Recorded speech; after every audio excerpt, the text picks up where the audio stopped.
નમસ્કાર વિદ્યાર્થી મિત્રો, આપ સર્વેનું સ્વાગત છે અમારી યુટ્યુબ ચેનલ દ્રવ્ય કરિયર એકેડમીમાં।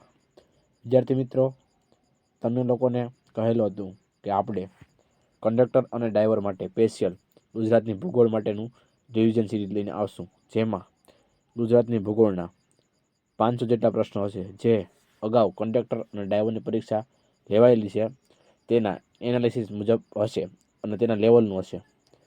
તો જો વિદ્યાર્થી મિત્રો તમને અમારો વિડીયો હેલ્પફુલ નીવડે તો વિડીયોને લાઇક, શેર અને સબસ્ક્રાઈબ કરજો, અને આવા નવા પ્રશ્ન અથવા કોઈ એક્ઝામ રિલેટેડ મટીરિયલ માટે અમારા સાથે જોડાઈ રહો। ચાલો વિદ્યાર્થી મિત્રો આપણે સ્ટાર્ટ કરીએ ગુજરાતની ભૂગોળને લગતા મહત્વના રિવિઝન સિરીઝના પ્રશ્નો। 1. ગુજરાતનો કયો જિલ્લો સૌથી ઓછી વસ્તી ગીચતા ધરાવે? તો કે કચ્છ। પ્રશ્ન 2. ગુજરાતનો કયો જિલ્લો સૌથી વધુ વસ્તી ગીચતા ધરાવે છે? સુરત। જો સૌથી ઓછી પૂછે વસ્તી ગીચતા તો કચ્છ આવશે, અને સૌથી વધુ વસ્તી ગીચતા પૂછે તો સુરત જિલ્લો આવશે। સૌથી વધુ વસ્તી ધરાવતો જિલ્લો તો અમદાવાદ, અને સૌથી ઓછી વસ્તી આવે તો ડાંગ। તો વિદ્યાર્થી મિત્રો, આમાં ખાસ ધ્યાન રાખવાનું, જો વસ્તી ગીચતામાં સૌથી વધુ કહે તો કચ્છ, અને સૌથી ઓછી વસ્તી ગીચતા કહે તો કચ્છ, અને સૌથી વધુ વસ્તી ગીચતા કહે તો સુરત। એવી જ રીતે જો ગુજરાતનો કોઈ જિલ્લાની સૌથી વધુ વસ્તી કહે તો અમદાવાદ, અને સૌથી ઓછી વસ્તી કહે તો ડાંગ। 5. વસ્તી પ્રમાણે ભારતના રાજ્યોમાં ગુજરાતનો ક્રમ કેટલામો છે? તો કે 9મો। 6. દીવનો કેન્દ્રશાસિત વિસ્તાર ગુજરાતના કયા ભાગમાં આવેલો છે? દક્ષિણ સૌરાષ્ટ્ર। 7. ડાંગ જિલ્લામાં કેટલા તાલુકા આવેલા છે? 3, આહવા, સુબીર અને વઘઈ। 8. અટીરા શાના માટે જાણીતું છે? તો કે કાપડ ઉદ્યોગ। 9. બનાસ નદીની 2 શાખા નદીઓ કઈ છે? સિપ્રી અને બાલારામ। 10. શિયાળ બેટ કયા જિલ્લામાં આવેલું છે? અમરેલી। બનાસકાંઠા જિલ્લાની પશ્ચિમે કયા અધરણ વિસ્તાર કયા નામે ઓળખાય છે? તો કે ગોઢાનું મેદાન। 12. કયા પ્રદેશમાં સૌથી વધુ કપાસ થાય છે? તો કે કાનમ પ્રદેશ। 13. ગુજરાતમાં મોરધારના ડુંગરો કયા જિલ્લામાં આવેલા છે? ભાવનગર। 14. ગુજરાતમાં જહાજ ભાંગવાનો ઉદ્યોગ કયા બંદર પર છે? સસાણા અને અલંગ। 15. ગુજરાતમાં ઇફકોનો પ્લાન્ટ ક્યાં આવેલો છે? કલોલ અને કંડલામાં। 16. ગુજરાતમાં ઇકબાલગઢ અભયારણ્ય કયા જિલ્લામાં આવેલું છે? બનાસકાંઠા જિલ્લામાં। 17. ગુજરાત રાજ્યની સ્થાપના થઈ ત્યારે કેટલા જિલ્લા હતા? 17। 18. નર્મદા જિલ્લાનું મુખ્ય મથક કયું છે? રાજપીપળા। 19. ગુજરાતમાં ચોખાના પાક સૌથી વધારે કયા જિલ્લામાં થાય છે? વલસાડ। ટંકારા કયા જિલ્લામાં આવેલું છે? મોરબી। 21. માત્ર એક મતદાન માટેનું મતદાન મથક બાણેજ કયા વિસ્તાર હેઠળ છે? ઉના। 22. ડાકોરમાં કયું તળાવ આવેલું છે? તો કે ગોમતી તળાવ। 23. દૂધસરીડા ડેરી કયા શહેરમાં આવેલી છે? ભાવનગર। ગુજરાતમાં સૌથી મોટો બાયોનિકલ ગાર્ડન કયા જિલ્લામાં આવેલું છે?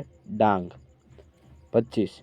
કયું સ્થળ હિન્દુ મુસ્લિમ ધર્મ અને સંસ્કૃતિના સમન્વય માટે જાણીતું છે? તો કે પિરાણા। 26. કચ્છના રણમાં જંગલી ગધેડાને શું કહે છે? ઘુડખર। 27. ગુજરાતમાં સ્વામી સચ્ચિદાનંદનો આશ્રમ કયા સ્થળે આવેલો છે? દંતાલી। સમેત શિખર કયા ધર્મનું તીર્થસ્થાન છે? જૈન। 29. ડાંગમાં હોળી કયા નામે ઓળખાય છે? સિંગમા। 30. ગુજરાતમાં કયા જિલ્લામાં ખેતી હેઠળની જમીન સૌથી વધુ છે? બનાસકાંઠા। 31. અરવલ્લીની ગિરિમાળામાં ગુજરાતનું કયું પ્રખ્યાત તીર્થસ્થાન આવેલું છે? અંબાજી। 32. મેરાયો કયા લોકોનું લોકનૃત્ય છે? વાવ તાલુકાના ઠાકોરોનું, બનાસકાંઠો જિલ્લો। 33.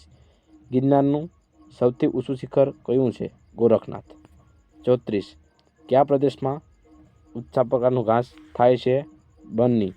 35. મીરાદાતાર કઈ નદીના કિનારે આવેલું છે? પુષ્પાવતી।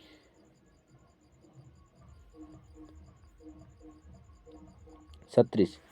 વાગડનો વિસ્તાર ગુજરાતના કયા જિલ્લામાં આવેલો છે? તો કે કચ્છ. 37. મુક્તેશ્વર સિંચાઈ યોજના કઈ નદી પર છે? સરસ્વતી. 38. તાનારીરી સમાધિ કયા જિલ્લામાં આવેલી છે? વડનગર, મહેસાણા જિલ્લો. 39. કઈ નદી વઢવાણ અને સુરેન્દ્રનગરને જુદા પાડે છે? ભોગાવો. 40. વિશ્વામિત્રી નદી કયા ડુંગરમાંથી નીકળે છે? પાવાગઢ. 41. ગુજરાતમાં સૌપ્રથમ ખાંડનું કારખાનું ક્યાં સ્થાપવામાં આવ્યું હતું? બારડોલી. 42. સૌરાષ્ટ્રની સૌથી લાંબામાં લાંબી નદી કઈ છે? ભાદર. 43. ગિરનારમાં કુલ કેટલા શિખરો આવેલા છે? 5.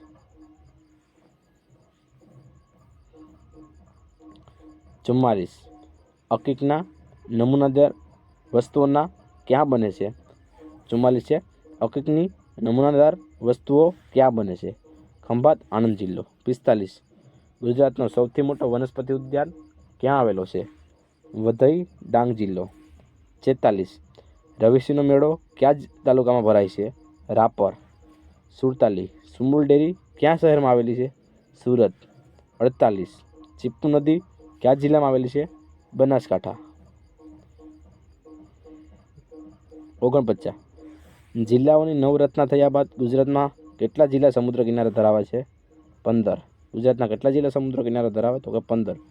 કચ્છના કાંઠે કયું બંદર સમગ્ર ભારતનો મુક્ત વ્યાપાર વિસ્તાર ક્ષેત્ર ધરાવે છે?